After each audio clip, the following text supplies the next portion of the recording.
નમસ્કાર દર્શક મિત્રો, એસડી ન્યૂઝ ગુજરાતી ચેનલ પર આપનું સ્વાગત છે અને હું આપની સાથે વૈશાલી પુવારુ કરીશું નજર આજના સમાચારો પર।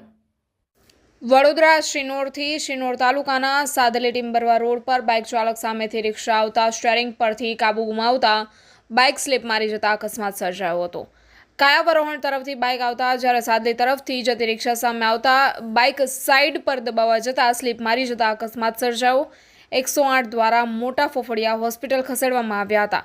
શિનોર તાલુકાના વ્યક્તિ સુરાશામળ ગામના વતની મેહુલભાઈ રમેશભાઈ પાટણવાડિયા ઉંમર વર્ષ 25 નોકરીથી પરત ફરતા સાદલી પાસે હનુમાનજી મંદિરના નાળા પાસે સામેથી રિક્ષા આવતા બાઇક સાઇડ પર દબાવવા જતા એક્સિડન્ટ સર્જાયો હતો। બાઇક ચાલક ગંભીર હાલતમાં હોય 108 મારફતે મોટા ફોફડિયા હોસ્પિટલ ખાતે ખસેડવામાં આવ્યો હતો। Reporter Rahul Prajapati, SD news Gujarati, Sinor, Vadodara.